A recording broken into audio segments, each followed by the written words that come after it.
ಈ ಮಧ್ಯೆ ಇದೇ ವಿಚಾರಕ್ಕೆ ಈಗ ಮತ್ತೊಂದು ಟ್ವಿಸ್ಟ್ ಸಿಗ್ತಾ ಇದೆ.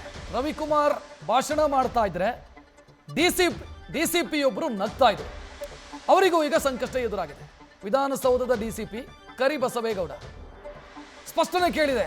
ಸರ್ಕಾರದ ಮುಖ್ಯ ಕಾರ್ಯದರ್ಶಿ ಕಚೇರಿ ಸಿಎಸ್ ಕಚೇರಿಗೆ ತೆರಳಿ ಸ್ಪಷ್ಟನೆಯನ್ನು ಕೊಟ್ಟಿದ್ದಾರೆ ಡಿಸಿಪಿ. ಬಿಜೆಪಿಗರು ಧರಣಿ ಮಾಡುವಾಗ ತಡೆಯಲು ಹೋಗಿದ್ದೆ, ರವಿಕುಮಾರ್ ಹೇಳಿಕೆ ಬಗ್ಗೆ ನನಗೆ ಗೊತ್ತಿಲ್ಲ ಅಂತ ಡಿಸಿಪಿ ಹೇಳಿಕೊಂಡಿದ್ದಾರೆ.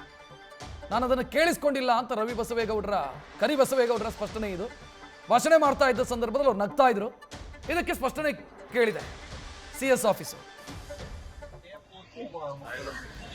ಅವರು ರಾತ್ರಿ ರಾಜ್ಯ ಸರ್ಕಾರಕ್ಕೆ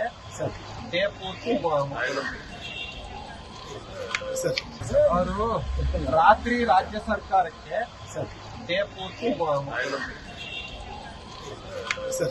ಅವರು ರಾತ್ರಿ ರಾಜ್ಯ ಸರ್ಕಾರಕ್ಕೆ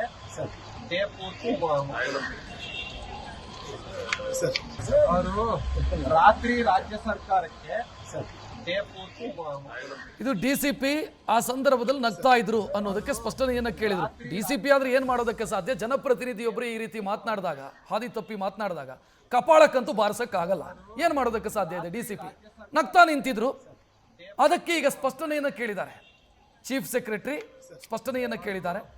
ಈ ವೇಳೆ ಅವರು ಕೊಟ್ಟಿರುವಂತ ಸ್ಪಷ್ಟನೆ ಏನು ಅಂತಂದ್ರೆ ನಾನು ಕೇಳಿಸ್ಕೊಂಡಿಲ್ಲ ಅವ್ರು ಏನು ಮಾತನಾಡಿದ್ದಾರೆ ಅನ್ನೋದು. ನಾನು ಪ್ರತಿಭಟನೆಯನ್ನ ತಡೆಯೋದಕ್ಕೆ ಅಂತ ಹೋಗಿರೋದು, ಅಂದ್ರೆ ಡ್ಯೂಟಿ ಮೇಲೆ ಹೋಗಿದ್ದೆ, ಕರ್ತವ್ಯದ ಮೇಲೆ ಹೋಗಿದ್ದೆ, ನನಗೆ ಅವ್ರು ಏನು ಮಾತನಾಡಿದ್ರು ಅನ್ನೋದು ಅಷ್ಟು ಗೊತ್ತಾಗ್ಲಿಲ್ಲ ಅನ್ನುವಂತ ರಿಯಾಕ್ಷನ್ ಅನ್ನ ಅಥವಾ ಸ್ಪಷ್ಟನೆಯನ್ನ ಡಿಸಿಪಿ ಕೊಟ್ಟಿದ್ದಾರೆ.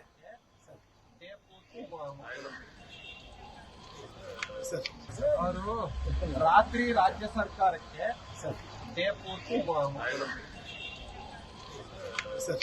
ಅವರು ರಾತ್ರಿ ರಾಜ್ಯ ಸರ್ಕಾರಕ್ಕೆ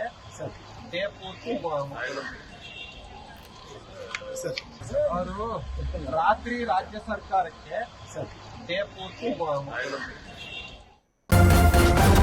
ನ್ಯೂಸ್ ಫಸ್ಟ್ ನಿರ್ಭೀತಿಯಿಂದ ನಿಮ್ಮ ಪರವಾಗಿ.